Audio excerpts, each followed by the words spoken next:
Alrighty, so welcome back to part two of the module one lessons 1 and 2. This is a new day for me, obviously. I've changed clothes and so yeah, we're just gonna go ahead and get started back. We left off last time with looking versus seeing and just sort of what that means. We had just gone back over, let's see here, this is more from my memory than y'all's. We had just gone over the different types of artwork. We went over representational, non-representational or non-objective, and abstract art. So we are at looking versus seeing now. So looking and seeing, obviously very synonymous words, but when we're talking about them in this context, looking implies that we are taking in what is before us in a mechanical or goal-oriented way. So that simply means or translates to we're looking at something as like a robot would, or like something that was not thinking about the meaning of something. And also, as humans, we just automatically have our own associations, our own experiences and things to bring to the table when we're seeing artwork or viewing artwork. So you're not just going to take it in like a robot would. You're going to associate things to your personal life, your own histories, and just, what you have experienced throughout the world. And then seeing, that is kind of what I'm talking about as being a more humanistic quality. It's more open, more receptive, and focused. So looking with memories, imaginations, and feelings attached. And sometimes when I'm talking about these two terms, I'll say looking as being just what's on the surface. Like, if you were a robot and you didn't have these memories and these imaginations and feelings attached to certain things and certain colors and objects and subject matter, how would you describe an artwork to me? So looking is important, looking at something and telling me what you visually are seeing without any of those associations. But then seeing is what's being asked of you when you're asked to interpret artwork or draw your own conclusions about things. So I've got this video here linked. And again, if you want to stop the video here or the Ed puzzle here and jump to another Ed puzzle, you can, by all means, are welcome to do that. But just go ahead and watch the Who Decides What Art Means right now or at the end of the video, along with the other videos that were linked into this. So here's an example I have of what looking versus seeing can really do. This is a print by, or a photograph by Edward Weston's. It's called Pepper number 30. And it's one of many of the photographs he took of these different types of like fruits and vegetables that were sort of weird. And you maybe drew some other conclusions other than it being what it actually was. So if you're just looking at this and you're not really trying to interpret or draw associations to it, you might just see this as being sort of a weird looking pepper. But this object for me, just off the bat, I start associating it with like a human form, actually. I see that there's like sort of like a backbone or like a back arching sort of here. And then these like sort of hands kind of going over and shielding the person's head. But you might, see something else. It's kind of like looking at the clouds, and if, you're just in your robotic mechanical brain, then looking at the clouds is just, you see the clouds is what they are.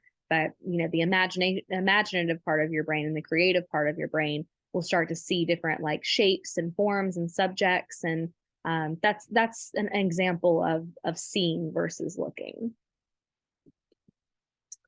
A little on form and content as well. This is jumping into a whole other category.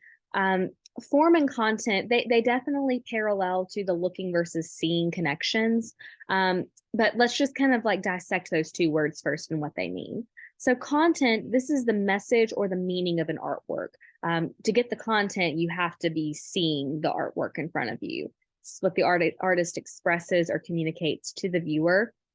But you kind of have to make associations. You have to use sort of like some context clues to understand what the content is. While as the form, that is just going to be like it is what it is. You see that there is blue and red and green, and you see that there is, squares and circles and rectangles, but you're not really like trying to make any meaning out of that. So form and content, sort of like looking versus seeing, looking being, the more mechanical way and what form is, and then content being more seeing and more talking about what the actual meaning of the work is in a more humanistic way. Form and content are inseparable. Content determines the form, and the form expresses the content. Seeing and responding to form. So the artist is the sender of a work's message, and the viewer must receive and experience the artwork. You must learn to respond to the form, and the subject matter can't interfere with the perception of form. So look at pictures upside down and make familiar unfamiliar. This is just essentially just a building upon that as how the form and content connect to one another. This is a example that I've got here. This is a piece by Georgia O'Keeffe. It's called Jack in the Pulpit. It is focusing on the flower that we see here, but the viewer takes time to observe an object that would normally be too small or be passed over. So the artist here is forcing you to look at this flower as being enlarged and being like the full, composition of this piece, the full content of this piece, and makes us look closer at it. So the form, in fact, in this piece does inform the content. The choices made about the form to increase the size, to probably exaggerate the colors, and all kinds of other different things. The choices made inform the content, which is to illuminate this flower into being something that's almost larger than life, rather than what it normally is, which is just something very small that probably gets passed over all the time. So out of the way here. With form and content, something else that sort of comes into the conversation with this is iconography. Iconography is subjects and symbols and motifs that are used in an image to convey its meaning. This is a piece called Mother and Child as Mary and Baby Jesus. Not all works that contain iconography, but as we get into like our art history units later on, you'll see especially a lot of like traditional artwork, a lot of like Renaissance artwork, and just traditional craft in general uses iconography a lot in the work. This piece here is, we see a lot of Christian iconography. This is winged figures, angels, God holding on to the orb of the world. Holy Spirit is conveyed as a dove, Mary wearing a crown, cross signifying Christ. So lots of things that that have meaning attached to them, and when included and sometimes combined in an artwork, can convey the content and convey the meaning of them. But you have to know those previous associations linked with the iconography, like knowing that a cross signifies Christ, and a dove is sometimes a symbol for the Holy Spirit, things like that. Alrighty, so moving into lesson 2, this is going to be on evaluating artwork. So now we kind of know a little bit about artwork, how to look at artwork, looking versus seeing, what kinds of artwork there are. But now we're going to talk about evaluating that artwork and how to talk about it in a formal way and know if it's good or bad. So to introduce, how do we tell or judge whether an artwork is good or bad?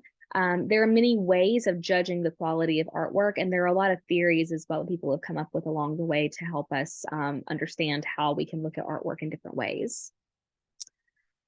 So evaluation, going on that, selecting one thing over another includes the creative process. So think back on chapter 1 or lesson 1 when we talked about the 5 traits of the creative process: associating, experimenting, observing, and so on.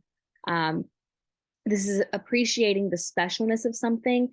And honestly, without theories, without judgment, everyone's like vision of what good art is going to differ from person to person, because the different experiences, the different thoughts, the different creativity outlooks and things like that people have had along the way will change their perspective of what makes art good or bad. I think that we can all kind of say that like we value like the most realistic artwork, the hyper realism, that sort of thing. But when you really think about like what kind of artwork, what kind of subjects, what kind of contents and colors you like, it becomes very specific from person to person. So the quality also, like I said, it can definitely sort of like, and really the quality can change whether you're in America, or if you're in Africa, or if you're in China.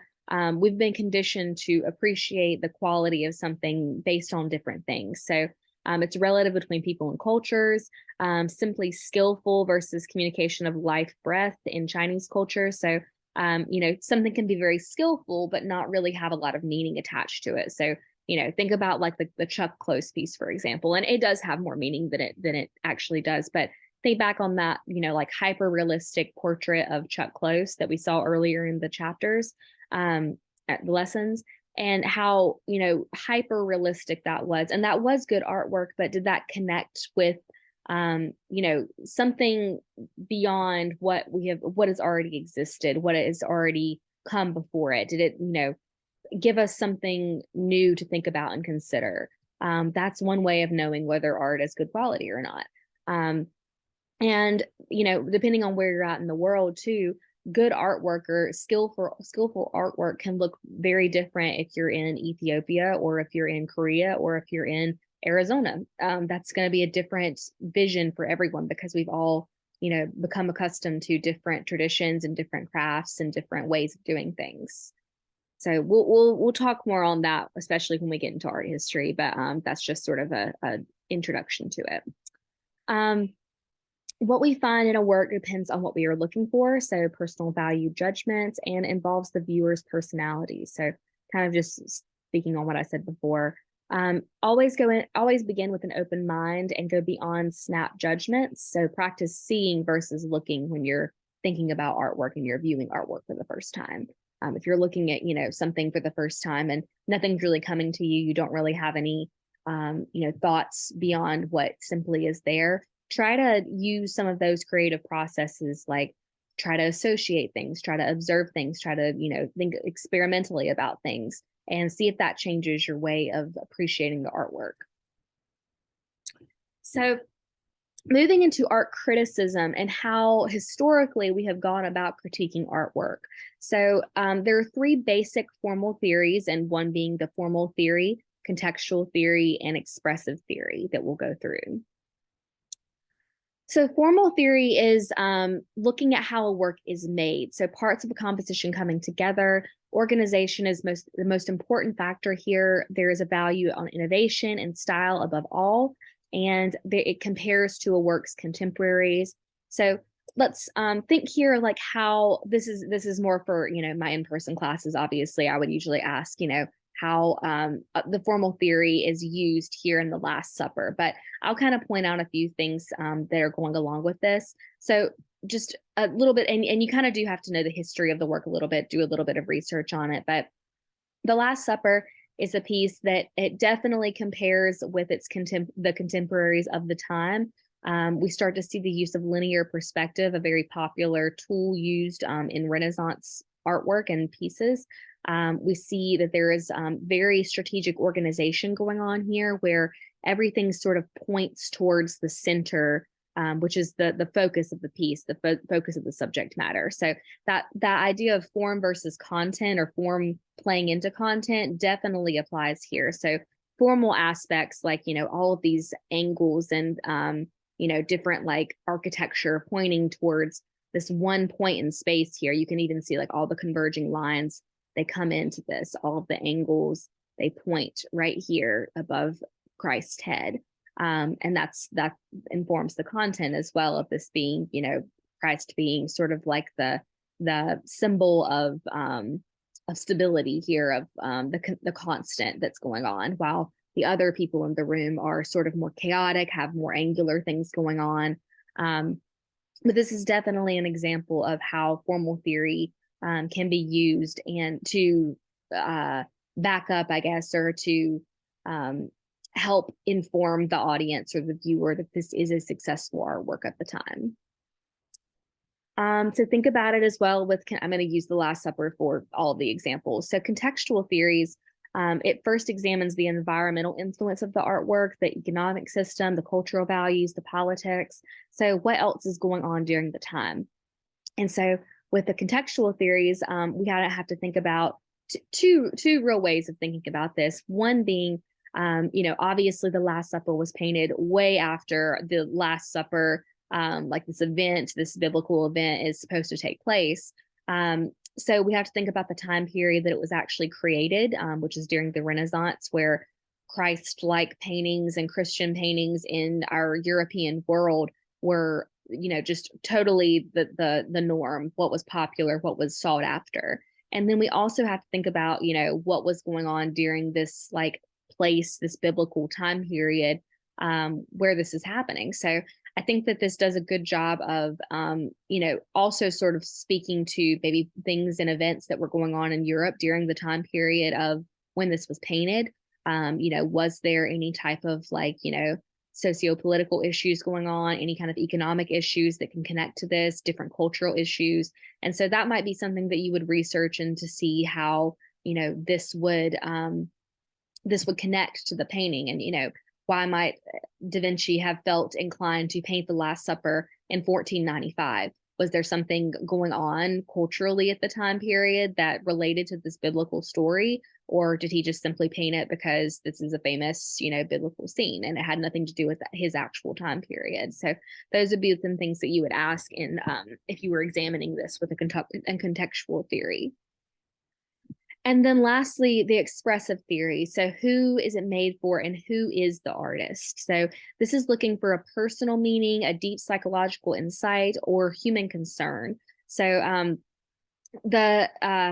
also psychoanalysis and gender studies. So we're looking here at the artist. And thinking back on our video we watched and looking versus seeing, if you haven't watched that one yet, I'm just going to kind of spoil that a little bit for you. But the looking versus seeing video that I showed or that I referenced a couple slides back, it talks about the expressive theory and how important the artist's connection is, or the artist name and their intention is for an artwork. So expressive theory is just going all in on that, and really considering, who the artist is, and that becomes the most important thing.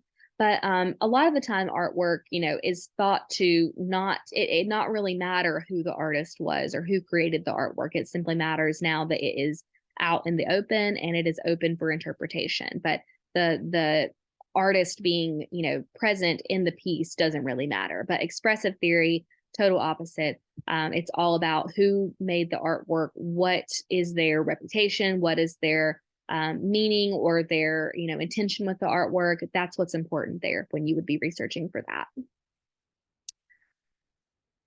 So how does an artwork become great? How does it become a masterpiece? There is some key ingredients, but there's not really one specific way of how an artwork becomes great. There has to be some degree of innovation, so something new brought to the table that has not been done before. Some important contextual meanings, and a recognizable personal statement. So those are some key ingredients there. I wouldn't say that all artwork that has this are masterpieces, but it's definitely something to look at within all, masterpiece or historically masterpieces in artwork, and how they have made a name for themselves and have become, so well known throughout history. Another thing to think about, cash value correlates poorly with the importance of quality or quality. So I mean, some artworks, are worth millions and millions of dollars, and others are that are, frankly, just not good. They might just be popular at the time, or the artist might be popular at the time. But there might be another artist that's not well known that, has a painstaking amount of detail put into their artwork that just isn't well known. And so the cash value doesn't really mean whether or not the artwork is the best or, not the best. Art market can only tell what a certain group of collectors wants to pay for a given work at a given time. So again, it all depends on, whose name is where, who's coining who's bringing up who is who, essentially. It's all about that networking that's involved. But it doesn't mean that an artwork isn't good or isn't valuable or isn't important, or doesn't have good quality to it just because it's not worth, like the $450.3 million of The Portrait of Christ by Leonardo da Vinci. Clearly, that is just because it is a Leonardo da Vinci painting. It has nothing to do with whether or not that piece is the best piece that there ever is. It's the name. It's, knowing this is an original artwork by this famous artist that's, hands down the most well-known artist in our historical art canon.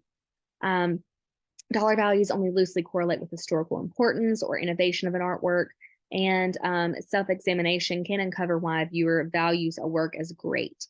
So why we relate to art in the context of the three art criticism theories.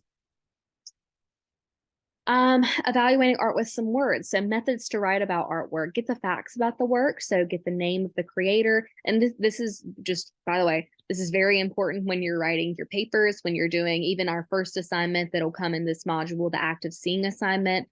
This is a great way to start documenting information for your analyses of art. So get the facts about the work, always find the name of the creator, the title, the date, the subject, the medium or what the art's made of, the size, and the location of the work. And if it's a reproduction, clarify original, medium, and size. So if it's like a print or something, always get the specifics there. Analyze, so parts of a work and how they fit together.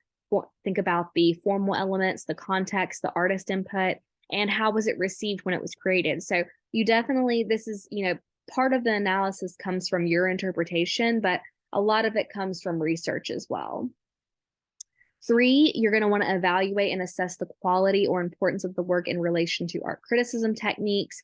Is it innovative? Does it affect your feelings? Does it reflect the time period or personality? And is it beautiful or challenging to the eye? So that's all going to be, the evaluation is going to be after the analysis. That'll come after you have sort of thought about the artwork and also done some research about the artwork to find out more history about it. But this might be a good slide to come back to when you are going through your active seeing assignment as to how you should start that paper and all our analysis papers that you'll write in the future. Alrighty, so that is it for our Module 1 lessons. If you have not already, please go and watch the linked videos that are also included in this folder. And that'll be it for our lessons for this week. You'll just need to start on your other assignments, but I will see you again in Module 2 for our Elements of Art.